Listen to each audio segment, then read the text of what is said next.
मृत्यू हा जाणीवेचा, अस्तित्वाचा, आठवणींचा नाश आहे असे काही माणसे म्हणतात. तर काही जण मृत्यू हा दुसऱ्या जगासाठी खुला होणारा रस्ता आहे असे मानतात. काही जणांच्या बाबतीत गेल्या जन्मातील काही आठवणी शिल्लक राहतात.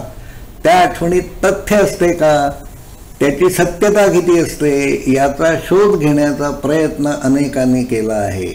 गतजन्मातील आठवणी सांगणारी माणसे जगात सर्वत्र आढळतात. मृत्यूनंतर जे काही शिल्लक राहते त्याला कोणी मन, कोणी आत्मा, तर कोणी चैतन्य असे म्हणतात.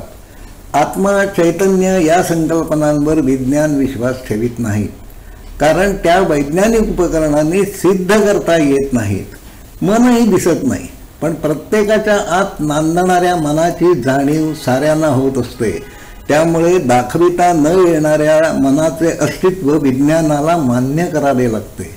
मृत्यूनंतर नेमके काय शिल्लक राहते व ते खरेच नव्याने जन्म घेते का याचा शोध घेण्याचा प्रयत्न वैज्ञानिकांकडून केला जात असतो. मृत्यूच्या क्षणाआधी आणि जीवनाचा अंत झाल्यानंतर मेंदूमध्ये काय घडत असते हे समजून घेण्यासाठी प्रगत वैज्ञानिक उपकरणांचा वापर करण्यात येतो. मृत्यूच्या आधी काही सेकंद आणि मृत्यूच्या क्षणानंतर मेंदूमध्ये संदेशवहनाचा वेग बराच वाढत असतो. मृत्यूपूर्वीच्या आणि नंतरच्या काही क्षणात संपूर्ण आयुष्याची क्षणचित्रे पाहायला मिळत असतात. मृत्यूच्या दारातून परत आलेल्या अनेकांनी लाईफ रिव्ह्यूच्या त्यांच्या अनुभवाविषयी वर्णन केले आहे. श्वासोच्छ्वास थांबल्यावर, नाडीचे ठोके बंद झाल्यावर, ऑक्सिमीटरने प्राणवायूची पातळी 0 दाखविल्यानंतरही मेंदूतील विद्युत प्रवाहांचा ओघ वाहता असतो. किंबहुना लहरींचा हा प्रवाह अधिक वेगवान होत असतो. मृत झालेल्या शरीराच्या मेंदूतील विद्युत लहरींचा आलेख काढणे आता शक्य झाले आहे. खरे म्हणजे विज्ञानाला हवा असणारा हा पुरावा आहे. मेंदूतील विद्युत लहरींचे प्रमाण मोजणारे इलेक्ट्रोएन्सेफॅलोग्राफी नावाचे उपकरण वापरून ECG काढण्यात येतो. केंटकी विद्यापीठाचे डॉक्टर अजमल गेमर यांनी या विषयात संशोधन केले आहे. मेंदूमध्ये गॅम्मा ऑसिलेशन्स नावाच्या लहरी सक्रिय होत असतात. मृत्यूच्या क्षणी मेंदू सक्रिय असतो आणि त्या क्षणी जीवनात जे काही घडले त्याच्याच आठवणी काढल्या जात असल्या पाहिजेत. या अभ्यासाचा तपशील फ्रंटियर्स इन एजिंग न्यूरोसायन्स या वैज्ञानिक जर्नलमध्ये प्रसिद्ध करण्यात आल्या आहेत. तुमच्या मनात जे काही चालू असते ते फक्त तुम्हाला कळत असते.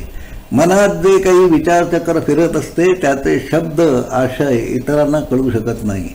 पण काहीतरी निश्चित चालू आहे याचा पुरावा न्यूरॉन्समधून फिरणाऱ्या विद्युत लहरींच्या आलेखावरून मिळू शकतो. मृत्यूनंतरचे अस्तित्व सिद्ध करण्यासाठी अधिक प्रगत उपकरणांचा शोध भविष्यात लावलाही जाईल. मरणानंतरचे जीवन सिद्ध करण्यासाठी सामान्य माणसांना वैज्ञानिक पुराव्याची गरज नाही. आजही अमेरिकेसारख्या प्रगत देशातील अनेक माणसे मृत्यूनंतर जीवनाचा ओघ चालू राहतो यावर विश्वास ठेवतात.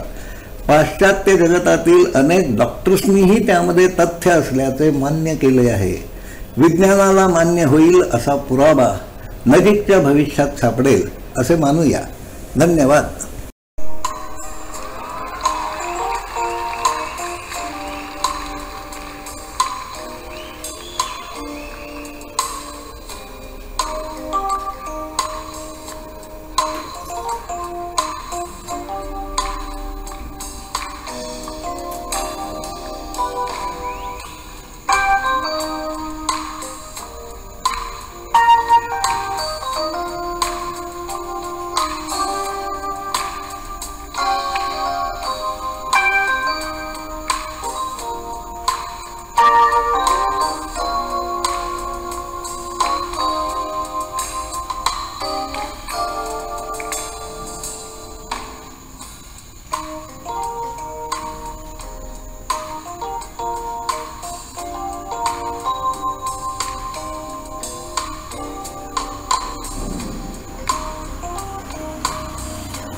Thank you.